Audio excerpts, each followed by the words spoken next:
Think and Grow Rich by Napoleon Hill. Summary. The subconscious mind is the seat of creativity and a tireless servant of the body.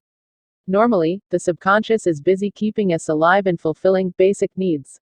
But it is possible to consciously tap into the subconscious mind, to direct it and use it to achieve any aim. This principle, its application and its rewards are at the heart of Think and Grow Rich. The main bottleneck between the conscious and subconscious is communication.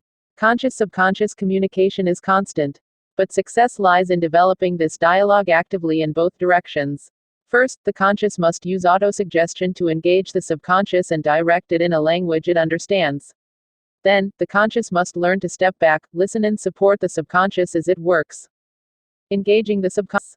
To engage our subconscious, we must learn to use strong emotional states to soften and make it suggestible. To master those states, we must first learn to create them or hijack them. Creating emotional states. Emotional states and emotions are two different things. An emotional state is a light whose intensity varies from very bright to very dull. Emotions are color filters that alter that light. They twist and tint all that it shines on. Major positive emotions include desire, belief, love, sex, enthusiasm, romance, and hope. Major negative emotions include fear, jealousy, hatred, revenge, greed, superstition, and anger. One way to create strong emotional states like passion is to consciously trigger strong emotions like happiness, faith, fear. It doesn't matter if the trigger is external like events, images, objects, music, or internal like memories, affirmation, prayer, visualization. You just need to know what they are and how to find them.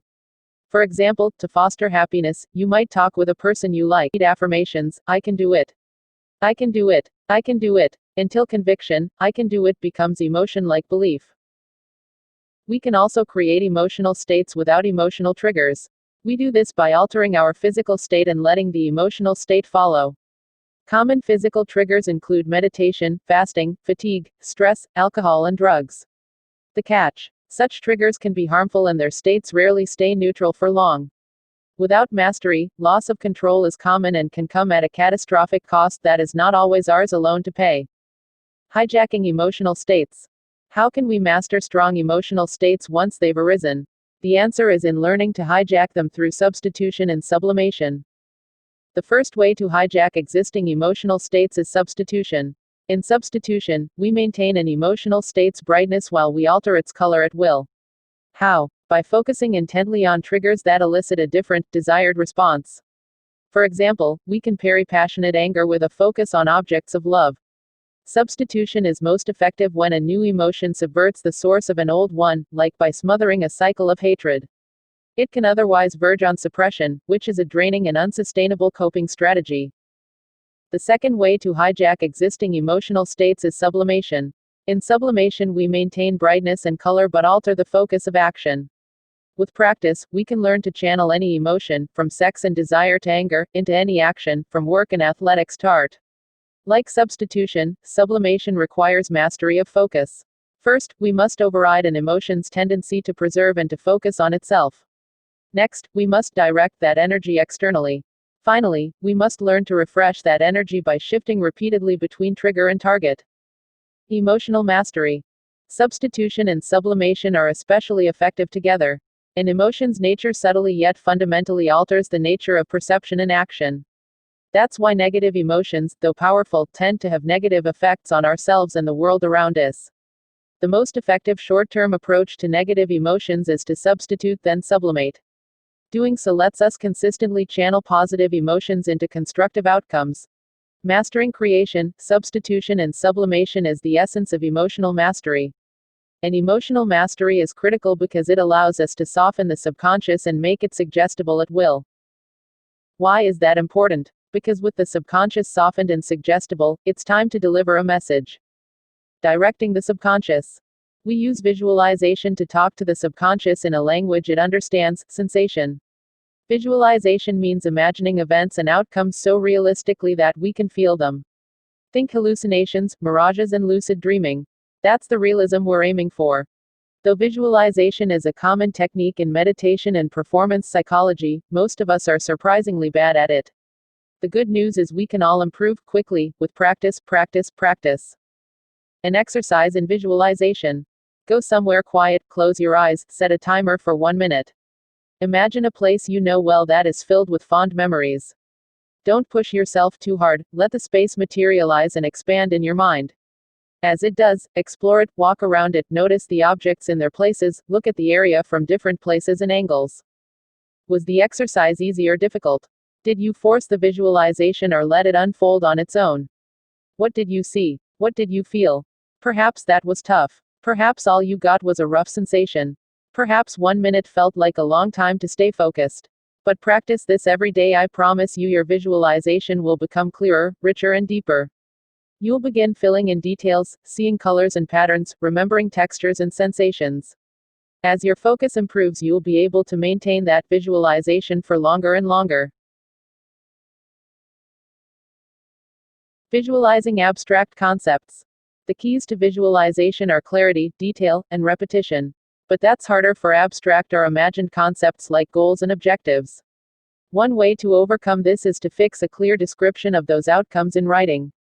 This process is not about the words. It's about the images and sensations those words create. It's about making those sensations repeatable. When a talented author writes, the words disappear. You see places and characters, you hear them, you sense them, you feel them. That's the outcome you want when you write down and visualize a goal. You want specificity, clarity, and consistency. When you read the words aloud, you want to see their outcome, to touch it, to feel it. Feel your desire for that goal, heighten your emotional state. Repeat the process again and again until you brand the image in your subconscious. When you read Hill's central 6-step processes yourself, you'll see he hits all of these points. He asks us to write a clear vision of exactly what wealth we want to acquire. He asks us to see and feel ourselves in possession of the money, to run the strong emotional state by building an intense and burning desire. That is visualization, that is the route to our subconscious. Engagement plus direction equals auto-suggestion. Combining visualization with emotional states primes us. It puts the subconscious to work. It directs a subconscious that sees and acts with a subtlety our conscious mind can't emulate. A subconscious that thinks in a way that's nonlinear and creative. A subconscious that works on our problems 24/7, even as we sleep. This combination of emotional mastery and visualization is the essence of autosuggestion. But substitute our subconscious mind with the subconscious minds of other people and it's also the essence of persuasion. Substitute our subconscious mind with an organization and our conscious mind with its leader and it's also the essence of leadership. Think about it. Why are some advertisers, organizations and leaders so effective? Because they know how to manipulate, substitute and sublimate emotions. Because they know how to plant ideas in our minds that get us working on tasks of their choosing. This half-humbling, half-liberating insight is at the heart of Think and Grow Rich's power. Setting the subconscious up for success. So with the subconscious engaged and directed, what's next? The answer, explains Hill, is to get out of its way and support it. There are 7 ways the conscious mind can set the subconscious up for success. 1. Stepping back. Stepping back from the pointless chatter of the mind lets us work on our problems rather than in them. It gives the subconscious time and space to work. It lets us intervene judiciously, without being sucked into the chaos. It's also essential for 2. Listening. The subconscious tells the conscious what it needs and thinks with emotion and inspiration.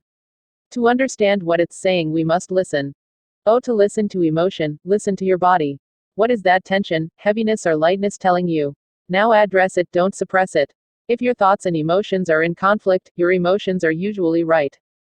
Oh, to listen to inspiration, be quiet and be patient. Respect and record aha moments. Recreate the conditions that create them. They are gifts from your subconscious and an important ingredient in 3. Problem. The conscious mind is excellent at organizing and reorganizing information in sequences and stories. It's especially well suited to working with timing and relationships in activities like planning. One of the most important problems we use the conscious mind to solve is 4. Learning. The conscious and subconscious both use and are bounded by knowledge. The subconscious learns effectively from sensation and emotion. The conscious gathers information coded in language and stored in stories and facts. This second type of knowledge is essential. It lets us learn vicariously, transcending the boundaries of personal experience. 5. Training. We are what we repeatedly do, and the subconscious repeatedly does what is habit. The conscious breaks habits by repeatedly intervening in the gap between stimulus and response until a new pattern is trained. This intervention takes self-awareness, imagination, and willpower. For more, try these crunches on the power of habit are the 7 habits of highly effective people. 6. Reassuring. Negative emotions, none rules our subconscious like fear. According to Hill, we mainly fear poverty, criticism, ill health, loss of love, old age, and death. The conscious mind reassures the subconscious, conquering fear through acceptance, belief in action, do the thing you fear and the death of fear is certain. 7. Protecting. Our conscious constantly competes for emotional and subconscious control. Some external influencers are positive, others negative. To protect the subconscious, the conscious mind must understand when and how the subconscious becomes vulnerable. To protect its control, it must then counter negative influences and eliminate their sources from the environment. By far the most important point in this list is the first. Supporting our subconscious starts with listening. Listening to our subconscious starts with stepping back. You may find that difficult. You may not even know what that feels like. Don't worry. Learning when and how to step back is a lifetime of work in itself. For more, I'd strongly recommend starting with Headspace or The Power of Now. For everything else, there is more than enough to get started with in Hill's multitude of step-by-step guides, checklists, and inventories. Methodology. Think and Grow Rich is the best-selling nonfiction book of all time because people buy titles, and not the contents of books. In Hill's own words, the major reason why I wrote this book on how to get money is the fact that the world has but lately passed through an experience that left millions of men and women paralyzed with the fear of poverty. Fortunately, Think and Grow Rich delivers on both title and contents. Its methods are clear, simple, and directed at financial gain. And yet, with a grasp of the principles underneath, they can be easily applied to any outcome we choose. Hill's full approach to financial success can be summarized in 10 steps. 1. Decide on a definite purpose. Write down exactly how much money you want, by when. Make it clear, specific, and tangible. 2. Embed it in your subconscious. Visualize this goal twice daily as if it were already a reality. Fan the flames of a burning desire to acquire it. 3. Have faith. Develop self-confidence, eliminate fear, and trust in your ability to get what you want by applying the principles above. 4. Make a plan. Write a plan of action, get started right away, whether you feel ready or not, and develop your plan over time. 5. Learn what you need. Identify the specific knowledge you need to make your plan a success. Learn it yourself or surround yourself with people who have it. 6. Gather support. Put together a mastermind group of like-minded people to sympathize, cooperate, and share knowledge with. 7. Get help from others. Meet with your mastermind group often and maintain perfect harmony within it. 8. Set your subconscious up for success. Step back, listen, support, and guard your subconscious as it works. 9. Work on your character. Develop self-control, focus, and a character and habits that align naturally with your desired outcome. 10. Never give up. There is no such thing as failure. Look for the opportunity in every setback and remember, winners never quit and quitters never win.